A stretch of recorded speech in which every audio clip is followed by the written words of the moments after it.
हिंदी साहित्य में रचनात्मक ऊर्जा कितनी बची? हिंदी साहित्यिक पत्रिका लम्ही के संपादक डॉक्टर विजय राय से स्थानीय संपादक दिनेश कुमार गर्ग की बातचीत।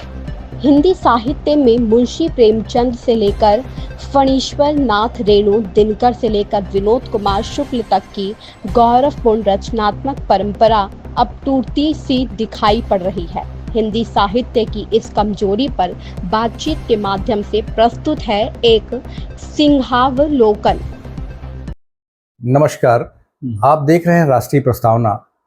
आज हमने एकदम से एक अलग सा विषय चुना है और वो है हिंदी साहित्य का। हिंदी साहित्य, हिंदी हमारी भाषा है, उत्तर प्रदेश की ही भाषा है। हम लोग जिस क्षेत्र में रहे हैं वो अवध प्रांत है और अवध अवधी उसकी शैली है, लेकिन भाषा हिंदी है। तो चर्चा ये करनी, हमारे मन में ये चर्चा करने की थी कि हिंदी साहित्य की पिछले 3 दशक में उपलब्धियां क्या हैं जो विशेष तौर पर चर्चित हुई हो राष्ट्रीय अंतर्राष्ट्रीय स्तर पर, या जिन्होंने समाज को दिशा दी हो, युवकों को प्रभावित किया, नई पीढ़ी को प्रभावित किया हो। वैचारिक रूप से जैसे हम लोग पढ़ते थे तब हिंदी साहित्य की रचनाएं हमको प्रभावित करती थी, हमको समाज के बारे में एक नई दिशा की तरफ मोड़ती थी। उनको पढ़ने के बाद हमारे मन में उथल पुथल होती थी और हम अपने मूल्यों को तय किया करते थे कि हमें जीवन में कैसे जीना है। तो इस संबंध में आज हम बात करेंगे लम्ही नामक प्रसिद्ध हिंदी साहित्य के पत्र लम्ही नामक पत्रिका के संपादक डॉक्टर विजय राय जी के से। डॉक्टर विजय राय जी के पास हैं, आज उनके घर आए हुए हैं इस पे चर्चा करने के लिए, और अब हम उनसे अनुरोध करेंगे कि वो हमारे प्रश्न के अनुसार हमें कुछ बताएं।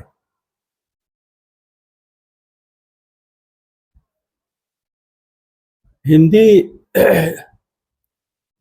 कोई भी भाषा जो है वो अपनी जो बोलियां हैं उनसे वो समृद्ध होती है जी। हिंदी के साथ ही बड़ा भारी दुर्भाग्य रहा। हिंदी एक तो बहुत पुरानी भाषा नहीं है। भारतेंद्र से ही खड़ी बोली की हम बात करते हैं आधुनिक युग में जी। और जो भी हमारा साहित्य था वो सब लोक साहित्य था। हाँ, और वो बोलियों में ज्यादातर लिखा गया, ब्रज भाषा में, ब्रज भाषा में, अवधी में, भोजपुरी में। इस तरह से जो तमाम हमारी भाषाएं हैं। तो एक तो ये हमारा बहुत बड़ा दुर्भाग्य है कि बोलियों का विकास जिस तरह होना चाहिए था उस तरह से हुआ नहीं और बोलियां लुप्त होती जा रही हैं। एक कहावत है कि 2.5 कोस पर बोली जो है वो बदल जाया करती थी। कोस पर पानी बदले, 2.5 कोस में बानी जी। तो आज वो स्थिति ही नहीं रही है। तो इस वजह से भी जो है बहुत सारी चीजें जो हमारी समृद्ध एक जो परंपरा थी, हमारी जो एक विरासत थी, जो बोलियों में जी रही थी, जो बोलियों में मौजूद थी, जो तमाम तरह की हमारी जो नैतिक शिक्षाएं हैं, आज नैतिक शिक्षा हमारे ख्याल से कोर्स में भी नहीं रह गया है। हाँ, अब जो भी शिक्षाएं हैं सोशल मीडिया में है और जो हमको सिखाया गया है नीति संबंधी चीजें और जिनसे जीवन मूल्य आदमी बनाता है, वो शायद उतनी व्यवहारिक नहीं है, रह गई हैं जीवन जीने के लिए। जैसे पत्रकारिता के जो सिद्धांत हम लोगों को बताए गए, उन सिद्धांतों पर चलकर नौकरी हो ही नहीं सकती थी, न पत्रकारिता हो सकती थी, न जीवन चल सकता था। तो समय समय पर चीज़ों को लोगों ने क्वाइन किया अपने हिसाब से, अपने मकसद से, अपने उद्देश्य से, और वो सारी चीज़ें जो हैं वो सब अलग होती चली गई, छूटती चली गई, और इस वजह से भाषा का भी जिस तरह से विकास होना चाहिए उस तरह से नहीं हो सका। अब हिंदी साहित्य के साथ ये है कि जैसे हमारा जो हिंदी साहित्य का शुरुआती लेखन है भारतेंद्र के बाद, भारतेंद्र के बाद सबसे बड़े जो कथाकार हुए हैं प्रेमचंद जी, आज भी जो लकीर उन्होंने खींची थी, हाँ, उस लकीर को कोई पार कर नहीं सका है। उसके पीछे यही रहा है कि उन्होंने यथार्थ का चित्रण पहली बार किया था और इतना सजीव चित्रण किया था कि वे रचनाएं कालजयी हो गई। कालजयी। इससे पहले चंद्रकांता संतति देवकीनंदन खत्री की थी, वो तो गप था। और उससे भी पहले जी, गोपाल राम गहमरी जी, जो एक प्रॉपर जासूस थे, गहमर के रहने वाले, गाजीपुर के आसपास कहीं है गहमर। तो गोपाल राम गहमरी ने जासूसी कहानियां लिखी और वो कहानियां बड़ी चर्चित हुई, और वहीं से रहस्य और रोमांच का उदय होता है।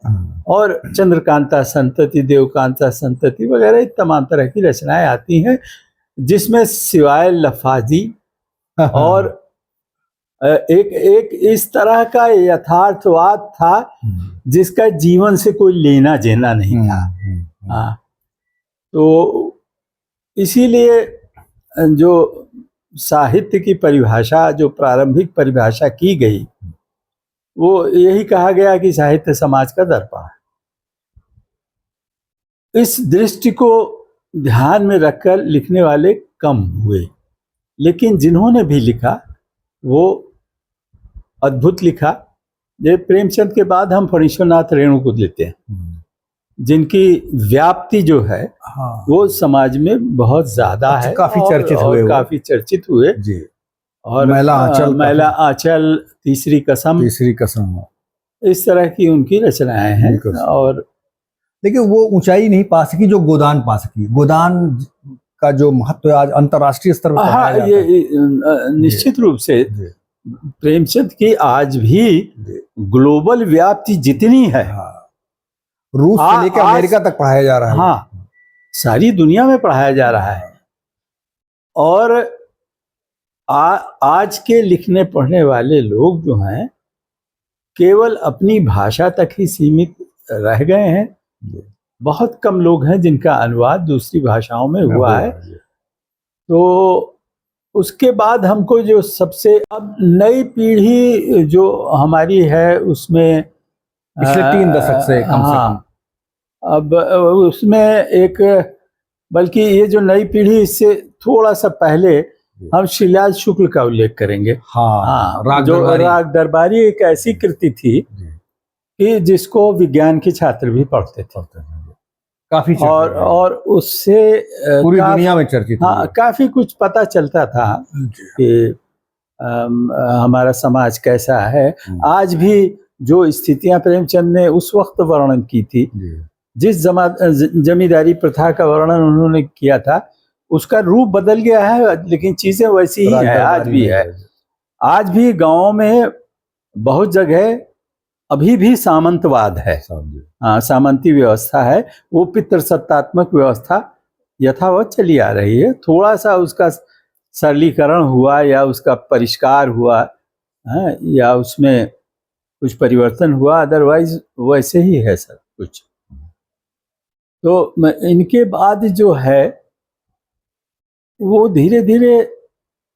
नहीं सर, एक और सवाल उठता है। हाँ, कि हम देखते, जैसे हम लोग स्टूडेंट थे तब नॉवेल्स में, ड्रामा में, पोएट्री में और ये प्रोज में हिंदी काफ़ी बड़े बड़े लोगों की चर्चा, मोहन राकेश की चर्चा होती रही। आपने कुछ नाम लिए, नॉवेलिस्ट के नाम लिए, कुछ प्रोज के भी लिखने वालों का आपने नाम लिए।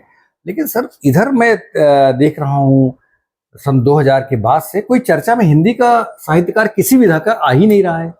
एक कृतियों पे चर्चा हो। एक तो आप ही अगर पुराने अपने साहित्यकारों को आप देखिए तो आप देखिएगा कि लगभग हर साहित्यकार ने नाटक भी लिखने की कोशिश की है।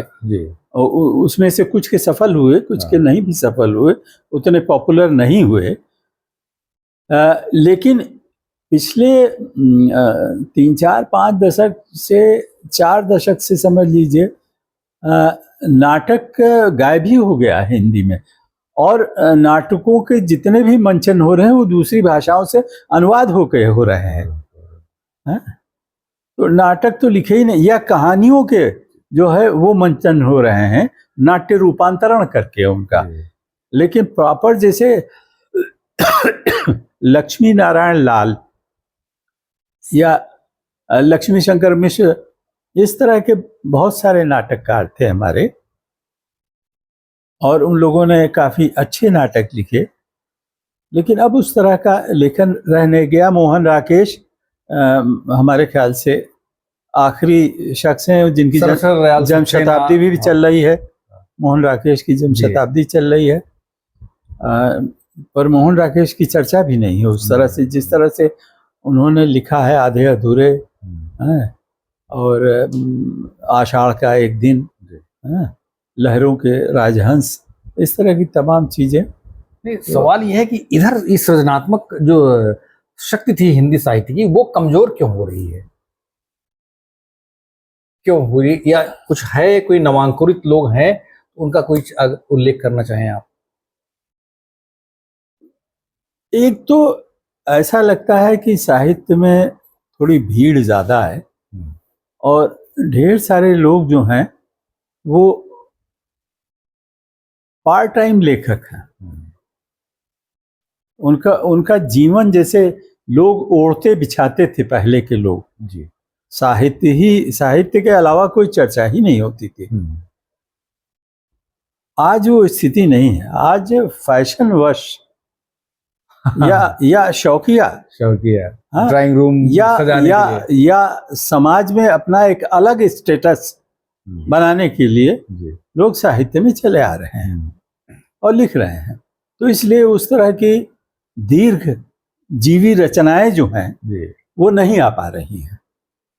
जहां तक मेरी जानकारी है सर, कुछ कहानीकार बहुत प्रसिद्ध हैं, कुछ नॉवलिस्ट भी हैं प्रसिद्ध हैं, हाँ। लेकिन उनसे तो चर्चा अब आलोचना शास्त्रियों की हो रही, जैसे डॉक्टर अजय तिवारी हैं और 2-4 लोग हैं, हाँ। उनकी चर्चा ज्यादा है। ये जो असली साहित्य रचने वाले हैं इनकी चर्चा नहीं हो रही है। हाँ, ये बात सही है जी। अब यही हाल कविता में भी है जी। कविता में भी अब लिखने वाले उस तरह के लोग नहीं रहे। हालांकि आज भी विनोद कुमार शुक्ल हमारे एक ऐसे लेखक हैं जिन्हें अंतर्राष्ट्रीय स्तर पर जाना जाता है। अच्छा, कोई कृति उनकी सर? और उनकी तमाम कविताओं की पुस्तकें हैं। अच्छा, कवि हैं वो? कवि हैं, मूलतः तो कवि हैं, लेकिन कथाकार भी हैं उनके। नौकर की कमीज एक उनका। अनामिका वाले हैं क्या विनोद कुमार शुक्ल? नहीं, अभी ये पुरस्कार शुक्ल को मिला था। हाँ, विनोद कुमार शुक्ल ये छत्तीसगढ़ में रहते हैं, और ये मुक्तिबोध के शिष्यों में रहे हैं।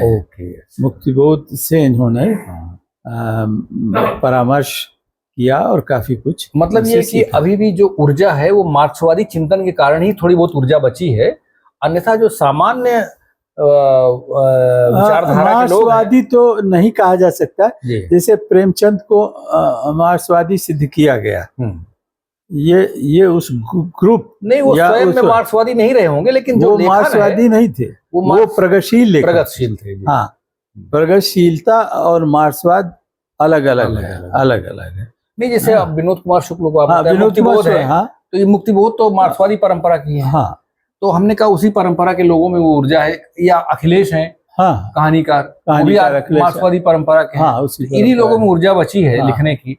बाकी शिवमूर्ति हैं, हाँ। लेकिन जो सामान्य अन्य मतलब गैर मार्क्सवादी विचारधारा के लोग हैं, जो राइटिस्ट हैं या जो सेंट्रिस्ट हैं, उनमें वो ऊर्जा है नहीं रचना की। हाँ, ये तो बात तो यही वजह है कि अच्छा साहित्य सामने नहीं आ पा रहा। अच्छा साहित्य सामने नहीं आ पा रहा है। हाँ, धन्यवाद सर, आपने एक अच्छा मार्गदर्शन किया हमारे श्रोताओं के लिए कि जो समय था हिंदी साहित्य का स्वर्ण युग, वो मुंशी प्रेमचंद से लेकर के अभी सरस्वती दयाल सक्सेना और मोहन राकेश, फणीश्वरनाथ रेणु तक रहा, और श्रीलाल शुक्ल तक रहा। अब धीरे धीरे वो ऊर्जा, वो रचनात्मक ऊर्जा की कमी आ रही इस क्षेत्र में। उसकी कोई भी वजह हो सकती है, क्योंकि समाज भी बदल रहा है,